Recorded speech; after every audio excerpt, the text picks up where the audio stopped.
So, yeah, tama, na-gets ko yun. Kasi kahit nakilala mo, hindi pwedeng ikaw as an investigator, hindi ikaw pwede magsabi, si ganito to, si ganyan to. So, the informant should identify kasi siya yung nagre-report. Opo. Kagaya po nung maliban dito, may tanong pa ako, maliban dito sa binigay mong pangalan, meron ka pa bang ibang pangalang alam tungkol dito sa tao na ito? O yan lang po ang pangalan alam ko. Ganun po ang hindi ko po pwedeng kahit alam ko yung buong pangalan, hindi ko po pwedeng ilagay yon hanggat hindi naman niya sinasabi. Kaya lahat lang nung sinasabi niya, yun lang po ang nai-reduce doon sa sworn statement. So, dito sa sworn statement na ito na may permado ninyo, kayo po personally ang nag-type nito? Opo. Kayo ang nag-type nito. So, tandang-tanda. Wala naman po ako sekretary.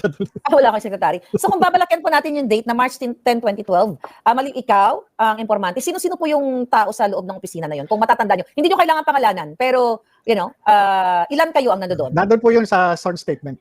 Kapag po, normally, pagka gumagawa po ako ng, ng sworn statement, nakadeklara po kung sino yung nandun. Halimbawa po, ng malaya at kusang loob na salaysay ni Juan de la Cruz. Na kinuha ni ganito, sa harap ni na. Nandun po yon. Kaya, hindi po pwede na, lalo na pag kumukuha po ako ng salaysay, kinakailangan talaga, meron talagang kaharap. Halimbawa, pare, may witness. Ate, o kuya, na lalagay kita rito, na ganyan. Para at least, pagdating ng, sa korte, meron ako maipapresenta na ito sa harap ni ganito, kinuha ko ito yung kasulat yung mga pangalan nila. Okay. Ganun naman Sir, po yun. Another issue nung inilabas ko po ito na sinasabi na artificial intelligence generated, isa din to sa paliwanag ng PDEA na ito yung pang-counter nila sa akin na ito po ay walang control number. Okay? Ang sabi nila, gawa-gawa ni Maharlika yan, walang control number. Okay? So ano po ba ang paliwanag natin? Bakit po walang control number ito?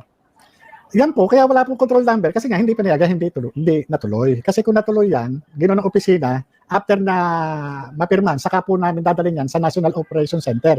Doon sa aming Plans and Operation Service. Doon po dinadala yan para doon sa, magbibigay sila ng Certificate of Coordination. Lalagyan po ng control number yan. Pero hindi lang naman ngayon lang nangyari yan, dyan sa kaso na yan, marami na rin yung pagkakataon din kami noon na hindi talaga natutuloy, hindi pinapayagan ng Deputy Director General for Operations. Kung ano man yung motibo, hindi saka na po natin i-discuss.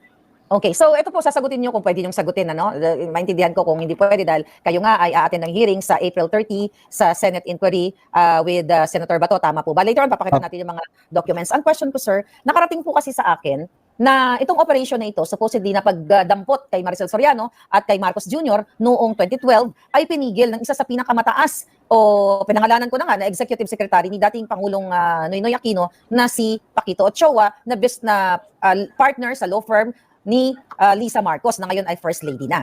So, kaya niyo po bang sagutin yan at kung hindi, maintindihan natin? Tama po ba yan? May information na nakarating sa akin? Pagpaumahin po muna ninyo at hindi ko po muna masasagot yan at ano na lang po natin doon sa Senado sa mismong formal investigation.